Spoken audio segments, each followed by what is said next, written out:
अब गो to market को हम एक्चुअल में यूज़ कर सकें, ये बात आती है कि अब डेली लाइफ में अब कहाँ पे हम यूज़ कर लें भाई। अब ये ऐसा तो है नहीं कि मैं सोने जा रहा हूँ और कह दूँ go to market go to market go to market, ऐसे तो इंग्लिश आएगी नहीं। बात समझ में आई?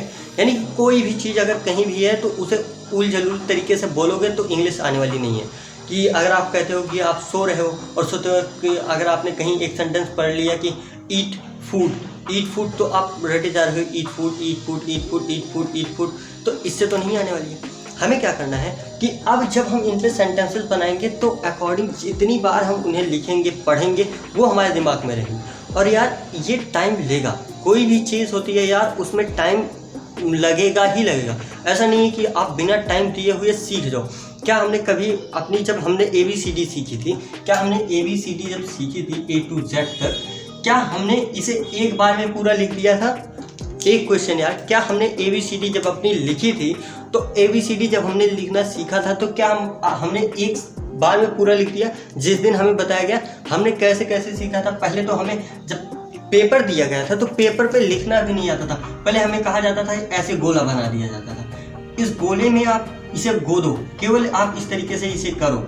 अब हम लोग जब इस लेवल पे होते थे कहा जाता था इस गोले के बाहर मत निकालना, जिसलिए बाहर न निकले। इस तरीके से हम पेंसिल पकड़ना सीखे थे।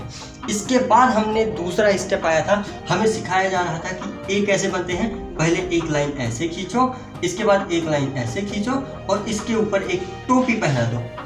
बस टोपी पहना दिए और बीच में इसका पेट फाड़ दो, बन गया हमारा ए। हम इस तरीके से सीख रहे होते थे। और अब यहाँ पे क्या, आज हमें क्या करना होता है, बस ऐसे कर देते हैं। बात समझ में आई? हमें बी कैसे बताया जाता है, एक लाइन खींचो और एक लाइन में इसके इस पॉइंट से करो और इसके बीच वाले पॉइंट तक ले आओ और दूसरे से दूसरे पॉइंट तक ले आओ। अब यार ये समझाने का मतलब क्या हमें ABCD सीख रहे हैं जो इसे समझा रहा हूँ? ABCD नहीं सीखता। हमें क्या करना है यार कि हमें एटलीस्ट इसमें 6 से 7 महीने लग गए थे। 6 से 7 महीने केवल इसमें 6 to 7 मंथ। और अकॉर्डिंग टू ये लोगों के ऊपर बढ़ता जाता है, कौन बच्चा किस हिसाब से पढ़ता है। हो सकता है कुछ बच्चे और पहले सीख गए होते हैं, लेकिन कुछ बच्चे 1 साल तक सीख पाते हैं, 2 साल तक। लिखने का प्रोसेस देखते हो हम लोग कब नर्सरी, पहले हम लोग नर्सरी में जाते हैं, UKG LKG, तब फर्स्ट में आते हैं और फर्स्ट में भी हम नॉर्मल चीज़ें कर रहे होते हैं। तो इस तरीके से सीख रहे होते हैं। आज हमें क्या चाहिए? आज हमें चाहिए कि यानी कि आज हमने देखा नहीं, कोई चीज़ देखी नहीं, आज ही हम कैसे फ्लुएंट बन जाएं, एकदम पूरे तरीके से हमें आ जाए, हम कैसे नेटिव स्पीकर को पिछाड़ दें। और यार दूसरी बात, नेटिव स्पीकर हमें नहीं बनना, ठीक है? तो अब यहाँ बातें क्या करनी है कि हम कैसे अपनी डेली लाइफ में क्या सेंटेंसेस है कैसे हम यूज़ करते हैं।